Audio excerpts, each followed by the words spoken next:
second NEC presentation. This session will be recorded, so I hope that's okay with you. We can probably start with a quick round of introductions if there's not there isn't that many people here. If you would like to introduce yourself, just raise your hand. But I'll go first. I'm Walid. I'm a chartered project professional with the APM. I'm also NEC ECC accredited, hence I'm giving this training today.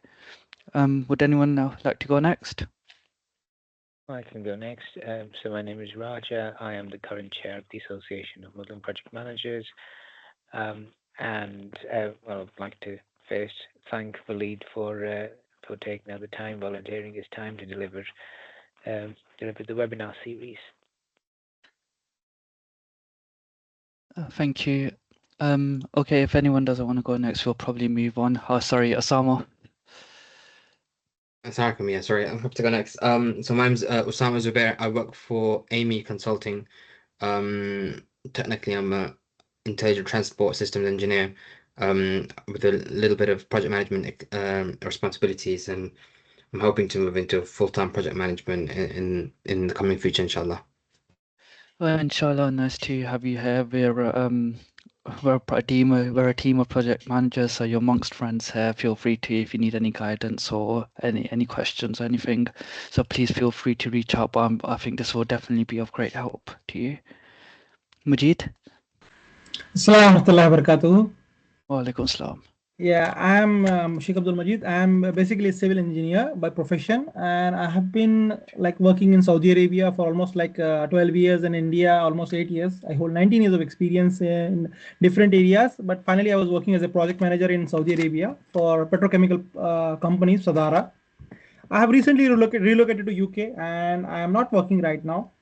I am just trying to find work, and I found it interesting. So I have recently joined the community also.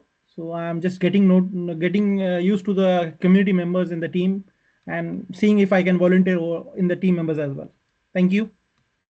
Fantastic. Well, glad to have you here, especially with your wealth of experience. I'm sure you'll have many interesting stories to share. But yeah, glad thank to you, have Ali, you for your here. time. I suppose I appreciate you giving excellent information, which will help many of the project engineers and project managers in the upcoming careers. I hope so. If I've helped one person, that's my good deed of the year done. Cool. Okay, let's crack on if there's no one else. So today's session will be on contract strategy. If you wasn't here for the first one, don't worry, we'll have a brief recap on it, so you wouldn't have missed much.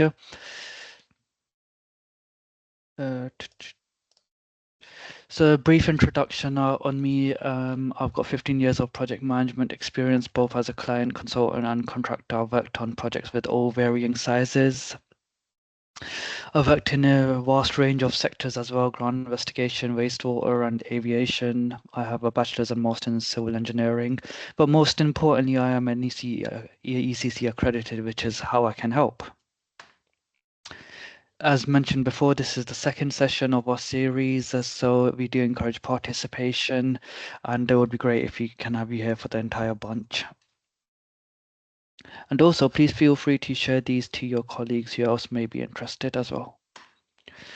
Copyright, this is not legal advice, so don't sue me. That's all you need to know there. Today's purpose would be the agenda. We'll look at how a contract is formed, especially the NEC. There will be a big focus on procurement as well. As a project manager, that will help form your building blocks and your foundation on how you prepare your contract strategy. And if I've done my job correctly, you should be in a better position by the end of this hour to be able to advise on an appropriate contract strategy, or at least know where to begin.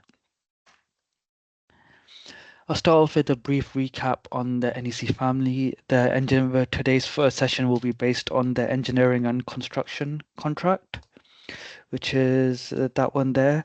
But also, that's something that is widely used as well, is the professional services contract. I don't know why I've highlighted the short contract, should be the top one there. So those are the most common ones. As you'll see, that there's a common theme running throughout all the contracts. Osama, go on. What are the differences between those different things on the previous slide? They're used for a lot of different options. So your ECC, your engineering and construction contract, which is the most common one that's used for construction contracts. You've also got a engineering and construction short contract, which you may decide that it's a very small piece of work, such as having a vegetation contractor cut down a piece of tree. You probably don't need a tender submission. You probably don't need a detailed program. You probably don't need them to have all of their other bits and bobs that would be required in the full contract. So they are tailored to be used for a wide range of services. The professional services contracts, the key difference is that it's based on being used for consultants. So another key difference is that the term contractor is used as consultant instead. So that's one of the main differences. But as you'll see, that there's a wide range of themes throughout all of the contracts. Hope that gives you a brief answer anyway, but we can obviously pick up on that more later if you need be. Moving on. One of the first questions you'll ask is that if you have a design and build contract, for those who are familiar with procurement or whatever, is that can I use an NEC contract? The short answer is yes. As you can see, clause 21.1 says the contractor designs a part of the works which the scope states he has to design. So your scope is also known as your works information in NEC 3 for those who have worked with it previously. If you require the contractor to design something that clause mandates them to do so, your scope will state what he has to design. If you have a building, for instance, and you want the contractor to design the hallways and the offices, you'll state that the contractor designs the offices. Again, I can see we've had a few more people joining us. If there are any questions, please feel free to chip in at any time. There will be a Q&A section at the end. But as it's a small group of us, I think it can be quite informal. There are no silly questions, so please feel free to jump in.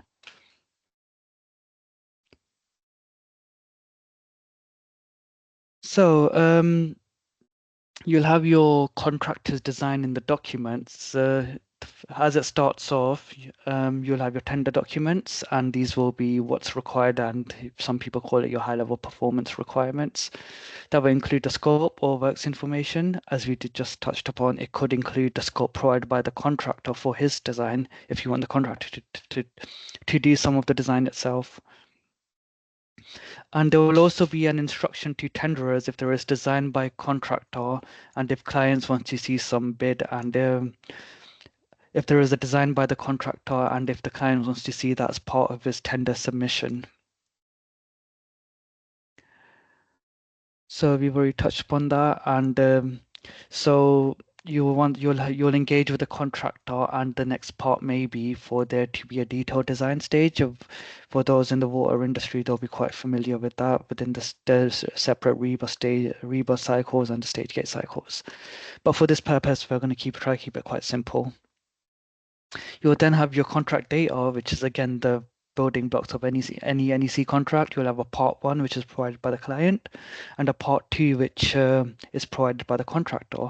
Your part 2 again may include a detailed design, a design by the contractor.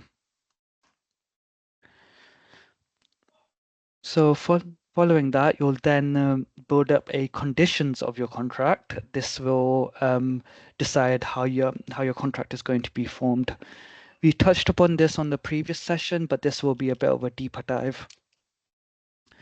So there was a very good question on the different forms or different types of NEC contracts, but what you'll find is that these key principles, these are often used amongst a vast range of them. Not all of them will apply to every contract, but a big range will. At the bottom, you'll have your 9 core clauses from 1 to 9, your payment options, your A, B, C, D, E, and F, your dispute resolutions, your secondary options, and your additional conditions of contract. I'll go over these very shortly, so don't worry if that seems a bit overwhelming just yet. Just out of interest, does anyone here have any experience working with the NEC contracts or any particular options? Just so I can gauge the experience level of the group.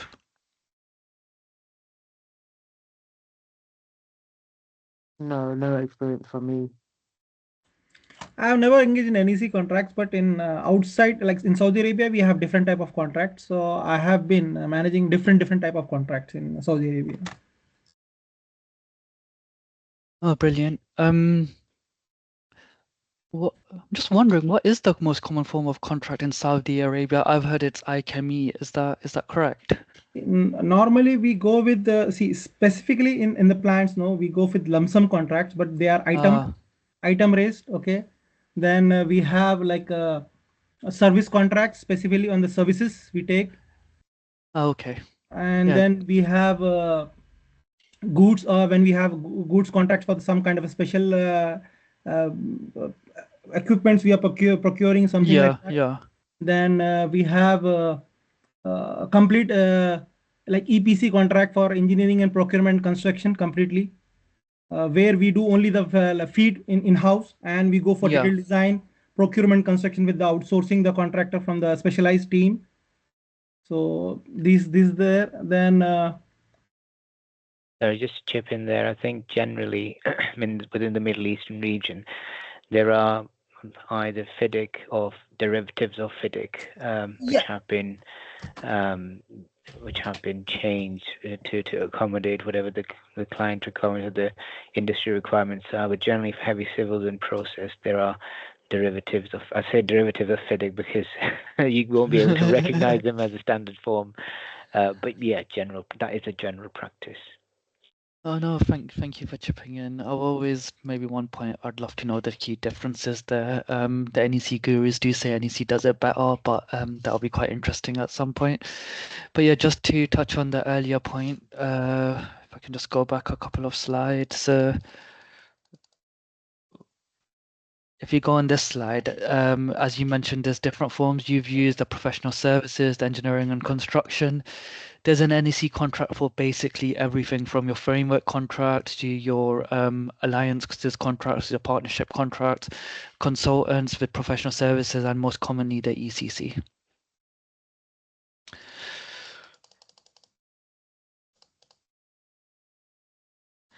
Okay, cool. So we've already touched upon the NEC as a whole. What you'll find is that there are 9 core clauses from your general. This will be how the contract is split out to the contractor's main responsibilities, the time. This will be your program requirements, for instance, testing and defects, or your quality management. How payment is assessed, how compensation events are assessed, which is a key difference between a vast range of contracts. Some who are familiar with other ranges of contracts, they might know it as variations or claims or change orders. There's none of that in NEC, it's just compensation events. Title is who owns plant or material or who owns anything else. That can be quite interesting. Risks and insurances that are required. And lastly, termination. If things don't go well, how do you go about terminating it? So this is an overview of each of the different options. What you'll see is that it was a lump sum contracts were mentioned before. That is equivalent to an option, NEC option A, which is your price contract with an activity schedule. Your option B uses a bill of quantity. Some might know it as a schedule of rates. And more commonly, what's becoming increasingly popular is target cost contracts. Cost reimbursable contracts are also picking up steam as well, which can be very exciting. It could be a good or a bad thing depending on your familiarity with contracts. We'll go over a bit more detail on each one. So option A is your lump sum contracts. You would typically use this when your project when your project is well defined at tender, and when you do have a good scope, so the contractor knows what they're pricing for. Your activities will relate to your operations. For instance, the contractor will submit an activity schedule on how they're going to build this building, for instance. It also helps you gauge an understanding of the contractor's understanding of your scope. For instance, if your scope says to build a contractor and your contract, if the scope says to build a building and your contractor submits an activity schedule that shows that you're going to cut the grass and mow the lawn, well, you know that there's a misalignment and they don't understand your requirements properly. So they can be milestone payments, and the payment on an unamended version is. The payment on an unamended version is based on completion. There's a comment by Ali, I'm just reading that, was talking to a colleague, but currently have a project under a NEC Option A contract procured through a framework. So yeah, those can be quite good. They're generally, we'll go on it a bit later, we'll touch on it a bit more later on, but that places most of your risk with the contractor. But as we'll soon find out, that risk can be quite expensive, and that isn't always the best approach. But yeah, no, thank you for sharing that. Option B, I've used this a lot and seen this a lot in the ground investigation industry. These can be called a measure and value contract, which are remeasurable. You'll have different rates, say for meterage or digging to 10 meters, a rate for a person or whoever it is, and then based on your completion, based on your monthly payments, you'll then just assess how much work is done. However, if you look at the last comment there, the client retains risk of errors in the bill of quantities. We also find out that it is a compensation when you issue it to tender your bill of quantities, for instance, the client, if you're the client, you'll specify how much quantities are needed against all of these different priced by items, and the contractor populates the price itself. If the risks, for instance, if you say that going back to my building analogy, if you say that, I don't know, 100 bricks are required for this building, and it turns out that 120 bricks are needed at the end, the contractor will be compensated for the difference.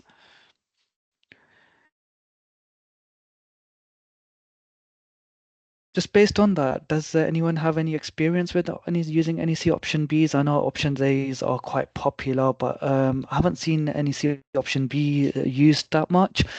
But I think it can be quite good. It can be quite a good option if you do have any experience with it.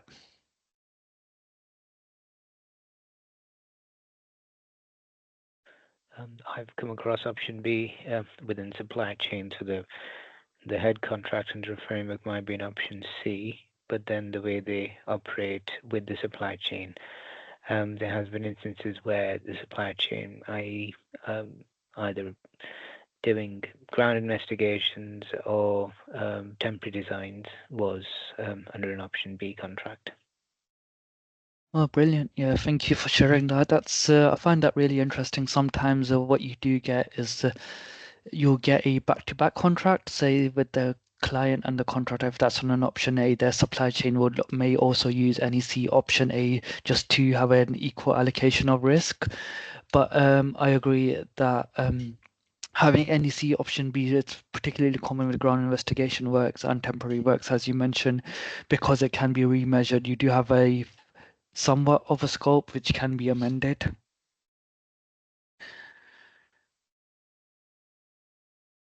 Going on to options C's and D, C is my favorite, and you'll soon be able to tell. That is a target cost contract. That's a collaborative contract where both parties could have an equal stake in it. You would probably use this when you have a well-defined project at tender, and the key difference between an option C and an option A is that you'll still have your activity schedule, but your activity schedule isn't your prices. That's only used to assess your target cost at the end.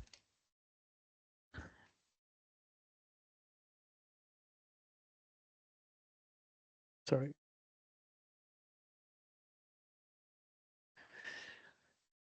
So this can be a collaborative contract. There is the provision of disallowed costs, but in my experience, this has been a great option to use. I'm sure people will have different experiences with this.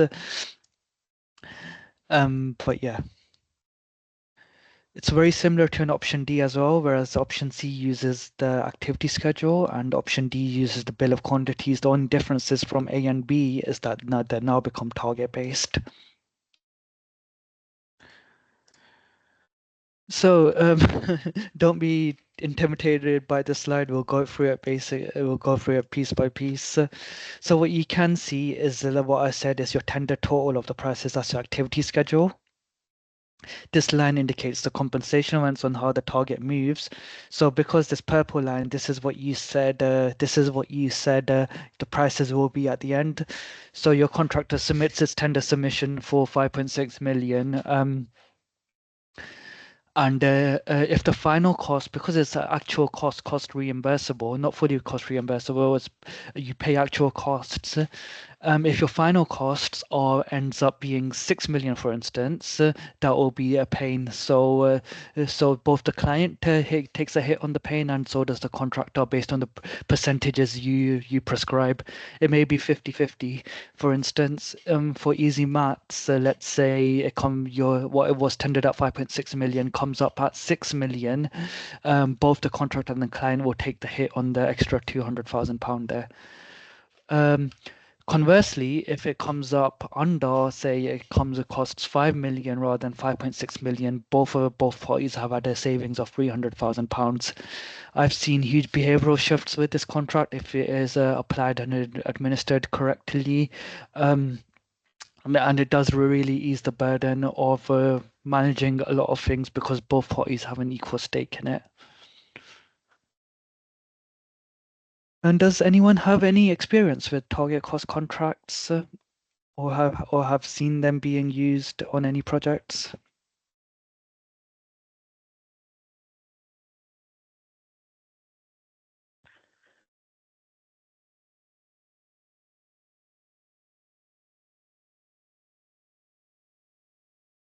Osama's just said yes in the chat. But yeah, I can concur. I've had experience of option Cs before.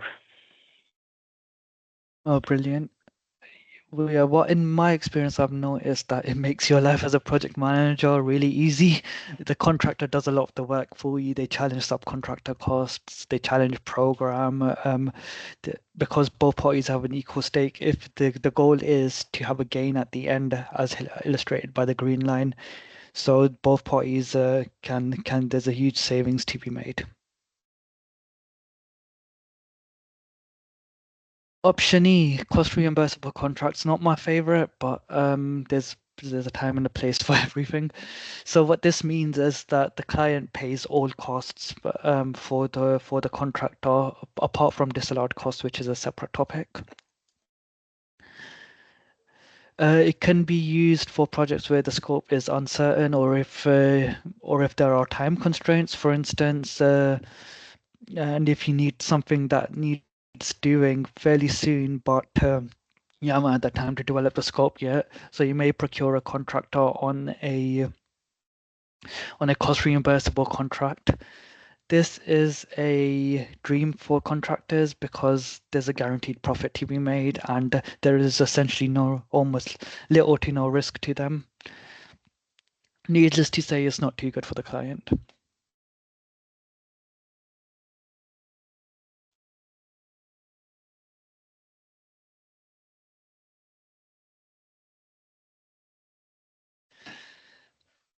I've used this previously where I've done independent cost audits because the costs can easily spiral out of control with option E contracts, and you do get contractors that can be quite incentivized to maximize it, but it can also have its benefits as well. So a key allocation of when you're choosing your NEC contract option is that where do you want the risk to be placed? There's a lot of varying factors. As I previously touched upon in an option A contract, the contractor takes the quantity risk and the efficiency risk. If my scope is to build a building, the contractor will price for the amount of quantities he'll need and how long he'll need to get it done by. So he'll give you a program, he'll say, I'll get it done in a year, for instance, and it'll cost me this much. that price is now fixed. It cannot be changed unless there's compensation events, which is a topic for another day. If it ends up costing the contractor less than what he's tendered for, contractor wins. He makes a profit on it. However, because the prices isn't to be changed unless there are compensation events, if it ends up costing more and it's not a client responsibility, the prices aren't changed. So the contractor takes on all of the risk. With an option B, the risk is a bit more shared. The client takes on the quantity risk with the bill of quantities. As I previously mentioned, that can be a compensation event. However, the efficiency risk, if he says he's going to get it done in 3 months, that is still with the contractor. Option C, as we just spoke about, is a shared risk between the client and the contractor. So option D has a bit more of a bit more risk with the client because the errors or billing quantities are still with the client. I have tried to adopt this in the past, however, because it's very rarely used, there's a general reluctance from contractors to adopt it because of its unfamiliarity. So now we're on to option E contracts. As you can see, the client takes on all the risk, which is great for the contractor. There's also an option F management contract, which is not used, so it's not worth spending too much time on it. So that brings us on to our next option, is how is payment assessed? Next thing you'll have to do is once you're choosing your contract option, you'll have to look at how each contract will choose your payment and how it will mandate payments. So all of your contracts will have 3 defined terms: your prices, price for work done to date, and your defined cost. Don't worry about understanding what these means because I'll go over it in a second, but they have different meanings for each different contract.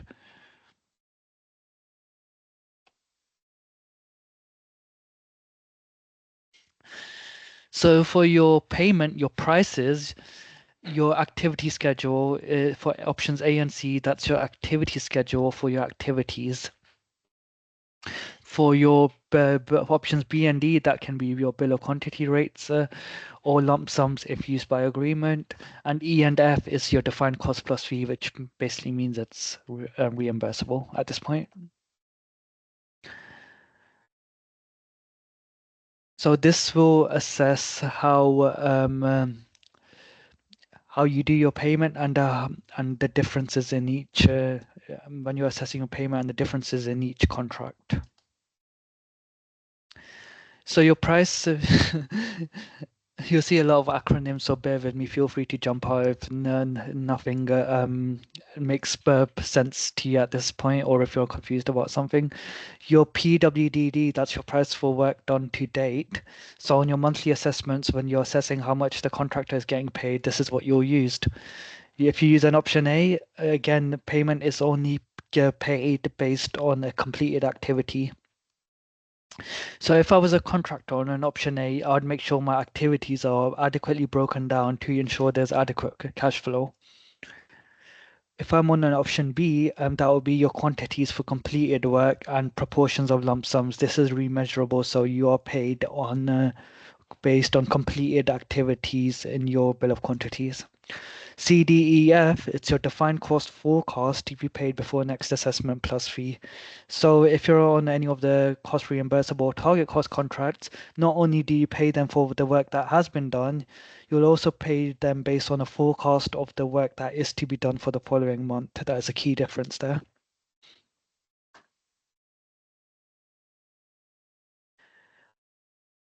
I do apologize about this slide. That is a lot of information, but we will try to break it down. If anyone knows a better way to display it, please do let me know. This will now take a detailed dive on each of the contracts, the main disadvantages and disadvantages of each option and why you would use it.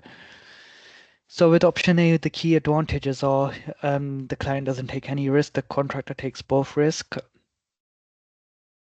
there's a direct link between the activity schedule and the program. So, as I touched upon earlier, if you have an activity schedule, if your scope is to make a building, and your schedule shows the contractor mowing the lawn, for instance, it's you know that he's probably not a good choice. He doesn't understand your scope too well.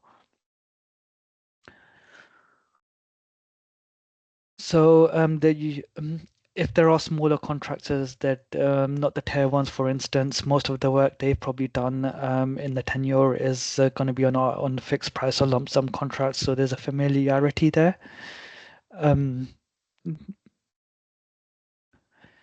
There's an incentive for contractor to agree compensation events. If something happens, for instance, in a nutshell, there's many compensation events, but if I was to break it down, if something happens and it's not the contractor's fault, it could be a compensation event.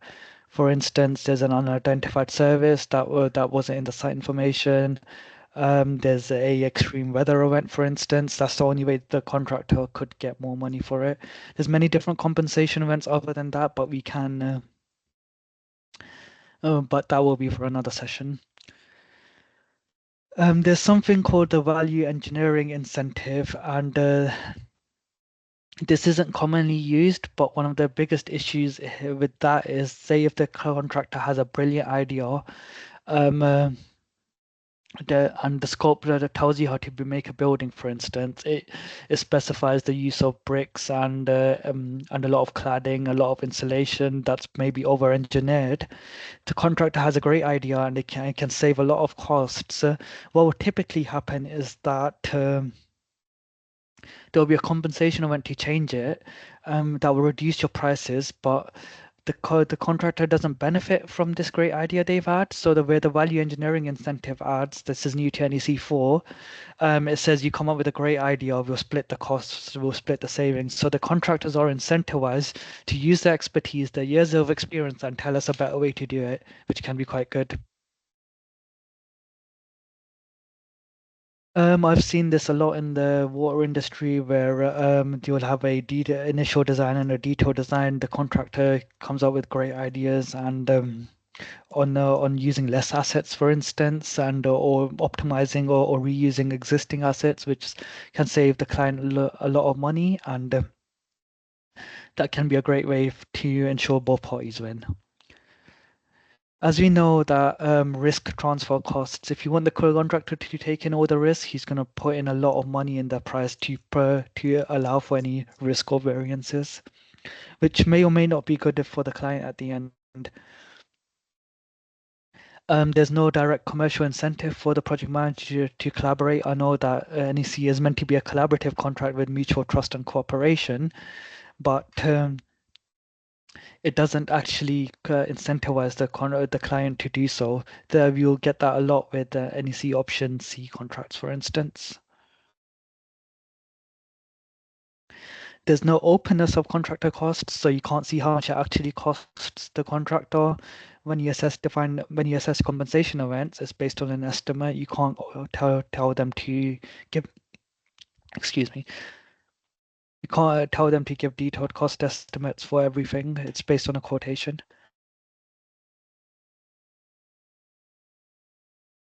On an NEC option C contract, it's an open book contract. You can ask them to open whatever you want. You can ask them to verify their costs. And one of the big criticisms is that because the compensation events, any changes are assessed as defined cost, that's not how you would have priced for your activities, for instance, your fixed prices. So there can be a bit of unfamiliarity there for contractors or even clients for that instance. Before we move on, are there any questions on option A contracts? I appreciate that was a lot.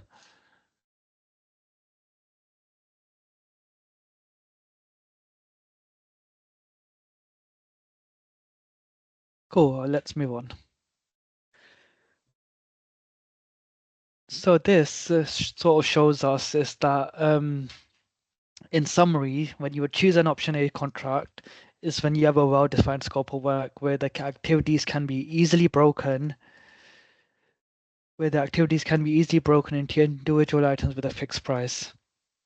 You may use it where the project is simple or repetitive and you've done it 100 times before. You know exactly what the risks are and how it could change the scope. And if the contractor has significant experience with this, not only with this payment option or with the particular project you've used.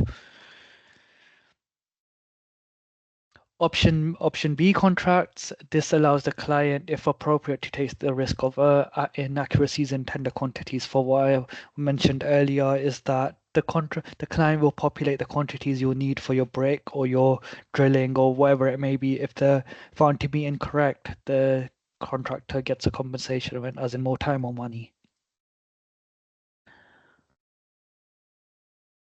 Moving on. If the contractor has a particular design, this probably isn't the best option to use. Again, no, there's the cash flow is hidden and there's no sort of direct visibility of the costs. This is very similar to olden day contracts with the schedule of rates, for instance, and so there can be a little bit of familiarity there. Again, more commonly used in GI or temporary works. So when would you use an option B? Is where the quantities of work can be accurately estimated. You know exactly how many bricks you're going to need or how deep you're going to have to drill. Or when the project is complex, you've got some idea of a scope, but there can be changes. And where the contractor has experience using this option contract, because not a lot of contractors do, they'll be more familiar with an option A or a C.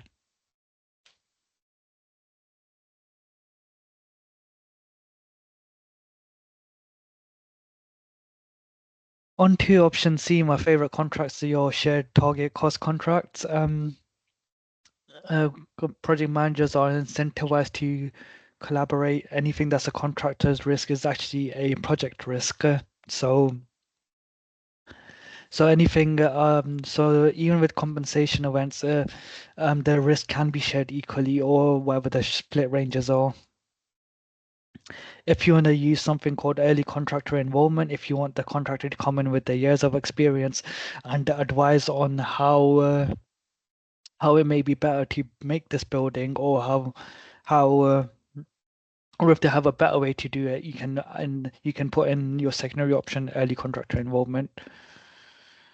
One of the disadvantages is that defined cost when you're assessing compensation events or payments is that it can be quite time consuming. You need someone who's quite experienced with looking at these things and who's done it before.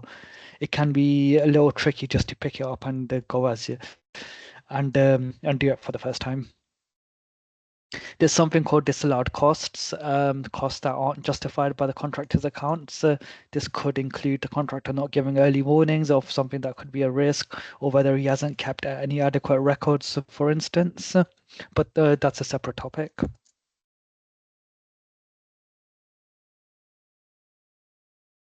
Again, you would use these, so this can be used for a wide range of projects, and there is a very collaborative approach between the client and the contractor. This can be for a moderately complex project where there could be a little bit of design involved, and there isn't a lot of there's a moderate risk to the change to the scope, and if the contractor has experience using this payment option. In the interest of time, I won't go over option D too much, but very similar to an option C, but then it just uses the bill of quantities rather than the fixed price lump sum target cost.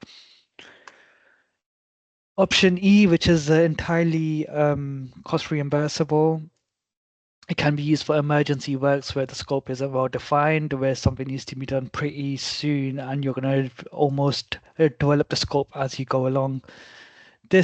You won't need an expert to tell you that this is incredibly risky, and everyone knows that change costs a lot of money. So this really shouldn't be your first choice. Again, assessment of disallowed costs, which is one of the major disadvantages there, can be quite contentious, and that's the only way a contractor can lose out on money with using an option E contract.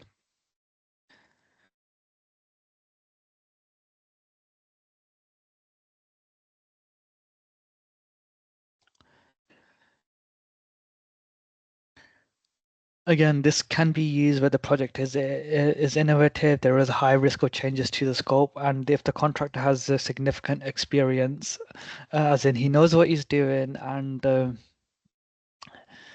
he won't be trialing and experimenting as he goes along because the client is ultimately paying for everything. If there is a defect and under an option E contract, the client pays for that as well. There are caveats to that, but we won't go into it just yet. In dispute resolution, there can be many options, but in the UK, and if it's a construction project, the option WT is always used. Don't need to go in too much deeper on that. In your dispute resolution options, there's further options there as well, which can include adjudication, arbitration, etc. One of the main differences between NEC 3 and 4 is that there's senior representatives. Say you have a dispute over defects, for instance, before taking it to court, it might be a good idea just to get senior members of your team and your managers to talk to each other. Well, let's see if you can come up with an amicable resolution. People naturally done that anyway, but NEC 4 just mandates it with the use of the senior representatives. There's a brief overview on your secondary options.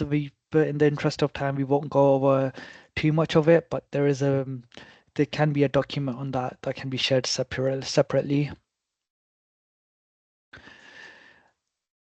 I won't go over all of this, but I'll share the slides. What option X1 is that if you want to take on the risk for inflation, you can put that in there. There's another one that's quite commonly used is sectional completion. Say if you're making a building again, for instance, and if you want the offices done first before the outside parking, for instance, you could have that as a sectional completion where the client takes that over once it's done. The interesting thing about this is that once the section is complete, the client is obliged to take over that part of the works. So that can be quite interesting or contentious depending on how that goes. Sectional completion goes hand to hand with delay damages. You might have heard of this before. They're also known as liquidated damages. For instance, if you say you're going to get this building done by June next year, for instance, if you end up if you're awfully slow and there aren't compensation events and you get it done in say December next year, you're 6 months late, the contractor will be obliged to pay delay damages on the amount stated in the contract date, or it could be £1,000 per week, could be £10,000 per week, but that's a pre-agreed amount. What's really interesting is that for those who are interested in case law, if this isn't used, the default way of assessing delay damages is when if you don't select this, the client can pursue unlimited damages, including reputational damages and any other damages associated to it. A contractor will unlikely want to bid for this project if delay damages aren't selected. That's just a bit more information about it. So as I mentioned, this is recommended in most contracts, and there are legal implications of exclusion. So in English law and other systems, excluding delay damages makes them at large. Employers must prove actual damages suffered due to the contractor's breach of contract. This puts the contractor at a significant amount of risk, a lot more than any delay damages would be. So it's advised to use this in all contracts. You do get clients saying, "Oh, I'll never hit the contractor with the delay damages. Oh, I'd never want to enforce it." In that case, you can just put 0 as a delay damage, but that way it means the contractor isn't liable for unlimited damages. Or X15 is important if the contractor is designing any part of your works, as we touched upon at the start. This limits their liability to reasonable skill and care. if they can prove that they used complied with the relevant standards, they will not be liable. If you don't use if you don't use the limitations of liability for its design to reasonable skill and care, their design is assessed as strict fit for purpose, and no contractor would want to tender for your project if this isn't selected, as a fit for purpose is very difficult to argue against. So if you need any more amendments to what's already been done, you shouldn't really have to do it because it pretty much covers everything. However, if you do want any further changes to standard wording, it needs to be drafted very carefully and possibly by someone who does understand NEC contracts, just to make sure that everything interlinks and relates. You can do this by something called a Z clause, for instance.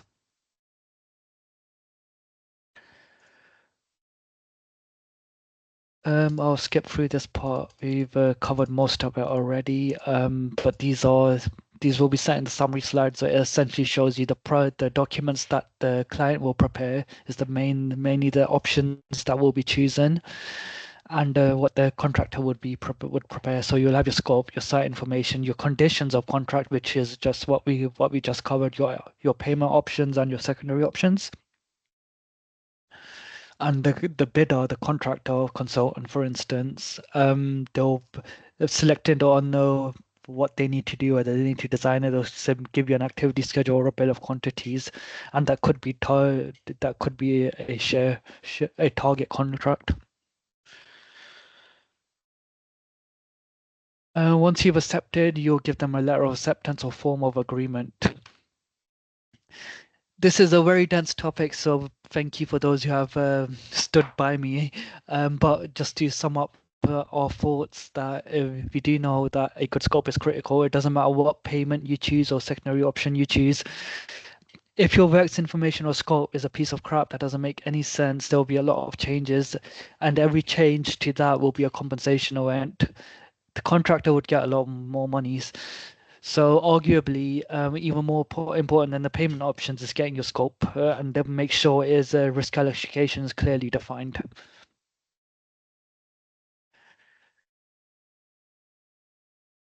If you're more interested, there's more NEC documents available on procurement and contract strategies and on the NEC website. That wraps up this session, but thank you very much all for listening. We've got about we're about 10 minutes ahead of schedule, so we'll just leave the floor open for if anyone would like to share their experience, ask any questions, or yeah. But yeah, other than that, thank you all for listening. So just a question from Osama and Alia in the chat about the copy of the slides. Whether these will be shared. And that's right, the slides will be shared. We've also got the ones from the previous session, so we can pick up on that. Brilliant. What I will be doing is following this session, I'll be granting access to a SharePoint site for the people who've attended, and you'll be able to download the slides from there, and the recording will be there as well. Brilliant, thank you. But yeah, if there are any other questions, I think we'll wrap it to a close, give you some of your time back. Thank you all for attending, and we'll hope to see you in the next one. Thank you. Yes, thank you, everyone.